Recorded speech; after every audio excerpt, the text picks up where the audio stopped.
Good afternoon my children. आज हम अगला पाठ डायरी का एक पन्ना पढ़ेंगे। इसके लेखक सीताराम सेक्सरिया थे। इस पाठ के ज़रिए वे हमें ये समझाना चाहते थे कि हमारे क्रांतिकारियों ने किस प्रकार से अपना सब कुछ त्याग कर हमारे देश को स्वतंत्र किया। अंग्रेज़ों से भारत को आज़ादी दिलाने के लिए महात्मा गांधी ने सत्याग्रह आंदोलन छेड़ा था। आप सभी जानते हैं। इस आंदोलन ने जनता में आज़ादी की उम्मीद को जगाया। देश भर में ऐसे बहुत से लोग सामने आए जो इस महान संग्राम में अपना सब कुछ त्यागने के लिए तैयार हो गए।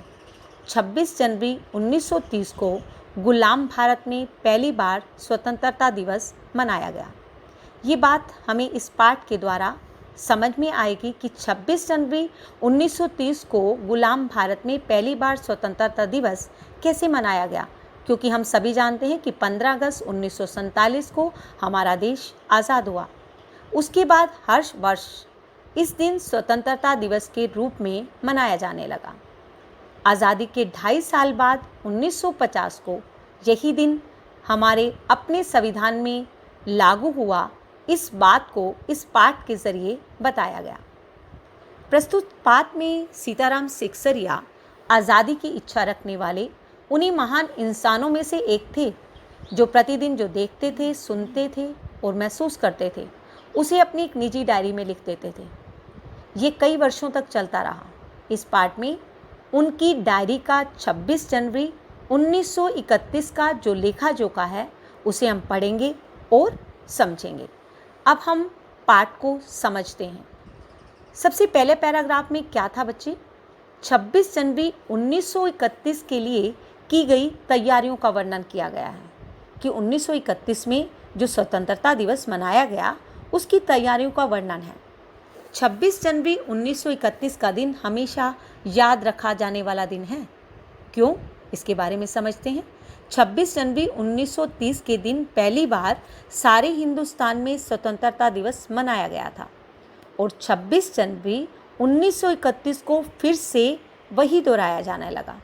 इसके लिए उन्होंने बहुत तैयारियां पहले से की जा चुकी थी। पिछले साल बंगाल या कलकत्ता की तैयारियां काफ़ी साधारण थी। इस साल वहाँ के निवासी जितना दे सके उन्होंने उतना दिया। सिर्फ इस दिन को मनाने के प्रचार में 2000 रुपया खर्च हुए।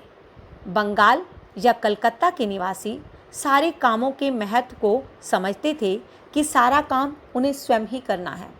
यही बातें उन्होंने सारे जो कार्यकर्ता थे, जो काम कर रहे थे, उनके घर घर जाकर समझाई। अब ये फर्स्ट पैराग्राफ में हमने ये पढ़ा कि 26 जनवरी 1931 का दिन ये याद रखा जाने वाला दिन क्यों था, लोगों ने इसमें क्या कार्य किया और किस प्रकार से कार्य किया, इसके बारे में हम समझते हैं। 26 जनवरी को होने वाले समारोह को रोकने के लिए जो पुलिस थी वे काफ़ी तैयारियां कर रही थी। वह नहीं चाहती थी कि इस समारोह को मनाया जाए। पुलिस अपनी पूरी ताकत के साथ पूरे शहर में पहरे के लिए घूम घूम कर प्रदर्शन कर रही थी। वह चाहती थी कि ये प्रदर्शन नहीं होना चाहिए, ये समारोह नहीं होना चाहिए। मोटर गाड़ियों में गोरखे और सेना के अध्यक्ष हर मोड़ पर मौजूद थे, अर्थात सभी तरफ पुलिस थी। और इसलिए पुलिस थी क्योंकि वे नहीं चाहते थे कि ये लोग इस समारोह को मनाएं। ना जाने कितनी गाड़ियां शहर भर में घुमाई जा रही थी। घुड़सवारों का भी प्रबंध किया गया ताकि इस समारोह को ये लोग ना मना सकें। ट्रैफिक पुलिस कहीं पर नहीं थी क्योंकि सभी पुलिस कर्मचारियों को शहर में पहरे के लिए घूमने का काम दिया गया था, अर्थात ट्रैफिक पुलिस को भी वहाँ से हटा दिया गया क्योंकि सभी पुलिस कर्मियों को इस कार्य के अंदर लगा दिया गया कि 26 जनवरी 1931 में होने वाला जो समारोह है उसे रोका जाए, अर्थात इन लोगों को ये स्वतंत्रता दिवस नहीं मनाने देना है। इस कार्य के लिए पुलिस जो थी पूरे जोरों शोरों के साथ काम में लगी हुई थी। बड़े बड़े पार्कों और मैदानों को सवेरे से ही पुलिस ने घेर लिया था क्योंकि वहीं पर सभाएं और समारोह होते हैं। जहां पर सभाएं और समारोह होते हैं वहां पुलिस ने क्या किया, बड़े बड़े पार्कों और मैदानों को उन्होंने घेर लिया ताकि वहां पर इस समारोह को ना मनाया जा सके। अब स्मारक के नीचे क्या किया जाना था? एक सभा होनी थी और उसके नीचे झंडा फहराया जाना था। उस जगह को सुबह से ही 6 बजे से पुलिस ने बड़ी संख्या में आकर घेर लिया ताकि वहाँ पर झंडा ना फहराया जा सके। इतना सब कुछ होने के बावजूद भी कई जगहों पर तो सुबह से ही झंडा फहरा दिया गया था, क्योंकि लोग जोश के अंदर थे। वह चाहते थे कि वे झंडा फहराएं, क्योंकि उनकी आज़ादी मिलने का ये दिन था। लोग ऐसा सोच रहे थे, लेकिन वो आज़ादी हमें 15 अगस्त 1947 को मिली थी। ये दिन किस लिए अपूर्व था, इस पाठ के ज़रिए हमें बताया गया था, क्योंकि इस दिन ये अपूर्व दिन इसलिए मनाया गया क्योंकि उस दिन आज़ादी का समारोह लोगों ने मनाया था। श्रद्धानंद पार्क में बंगाल प्रांतीय विद्यार्थी संघ के मंत्री, जिनका नाम क्या था, अविनाश बाबू, सबसे पहले श्रद्धानंद पार्क में अविनाश बाबू ने झंडा गाड़ा। तो पुलिस ने क्या किया, उन्हें पकड़ लिया, क्योंकि वो मुख्य व्यक्ति थे। उन्होंने जैसे ही झंडा फहराया, पुलिस ने उसे पकड़ लिया और अपने साथ ले गई। इसके साथ ही वहाँ जो इकट्ठे लोगों को मारा और वहाँ से हटा दिया गया, अर्थात जो इस कार्य के अंदर लगे हुए थे वहाँ से उन्हें भी हटा दिया गया। तारासुंदरी पार्क में बड़ा बाजार कांग्रेस कमेटी के युद्ध मंत्री हरीश चंद्र सिंह झंडा फहराने आए। पहले कौन आए थे, अविनाश बाबू, फिर कौन आए, हरीश चंद्र। इन दोनों को हटा दिया गया। पार्क के अंदर ना जा सके, उन्होंने पहरा लगा दिया। वहाँ पर भी काफ़ी मारपीट हुई।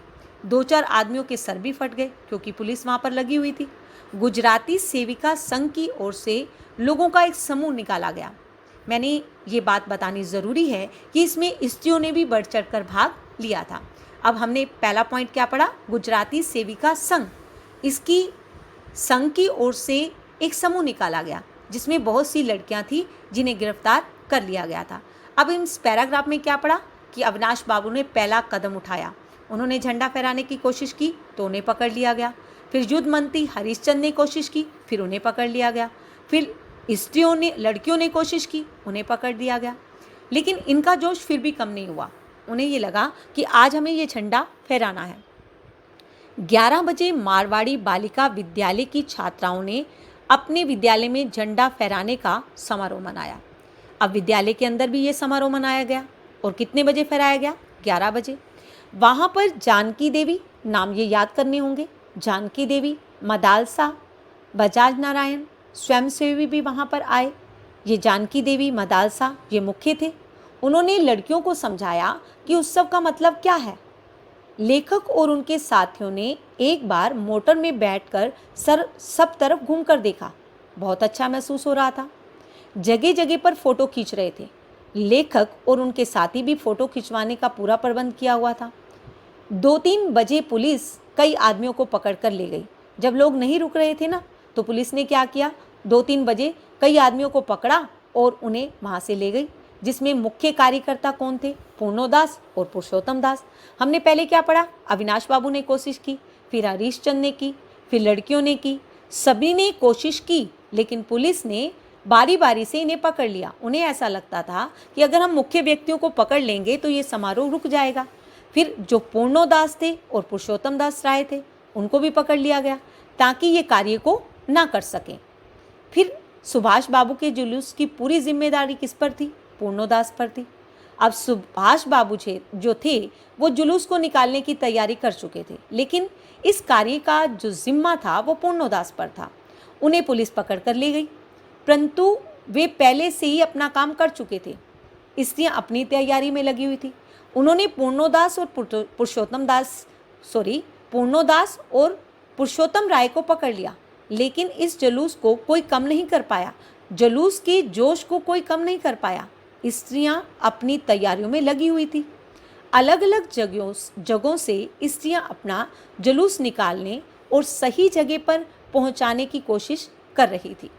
स्मारक के पास जैसा पुलिस प्रबंध सुबह से लग रहा था, वैसा करीब 1 बजे तक नहीं था। पुलिस ने क्या किया, सुबह से लेकर दोपहर तक वहीं खड़ी रही ताकि ये समारोह में झंडा ना फहरा सकें, कोई सभा ना कर सकें। लेकिन 1 बजे तक पुलिस जो थी ढीली हो गई, वहाँ से काफ़ी हद तक पुलिस हट गई। इससे लोगों को लग रहा था कि पुलिस अब ज़्यादा कुछ नहीं करेगी, परंतु पुलिस पीछे कब हटने वाली थी, पुलिस फिर आ गई। 3 बजे से मैदान में हज़ारों आदमियों की भीड़ फिर इकट्ठा होने लगी। उन्होंने देखा कि पुलिस वहाँ से हट गई है, तो लोगों ने वहाँ पर इकट्ठा होना शुरू कर दिया, क्योंकि उनका जोश जो था वो किस में था? झंडा फहराने के अंदर था। वह अपने आज़ादी के झंडे को आज फहराना चाहते थे और लोग समूह में इधर उधर घूमने लगे। आज की बात बहुत अनोखी थी। ये बात इसलिए अनोखी थी क्योंकि ये दिन उनके लिए अपूर्व था। सभा को रोकने के लिए कई प्रयासों का वर्णन किया गया। जब से स्वतंत्रता प्राप्ति के लिए कानून तोड़ने का सिलसिला शुरू हुआ था, तब से आज तक बड़ी सभा में ऐसे खुले मैदान में अब तक ऐसी कोई सभा नहीं हुई थी। और ये सभा तो कह सकते हैं सबके लिए ओपन लड़ाई थी। अब ये ओपन लड़ाई इसलिए थी क्योंकि सभी ने इसमें मिलजुल कर भाग लिया था। अब यहाँ तक आपको समझ में आ गई होगी। आगे हम कल पढ़ेंगे।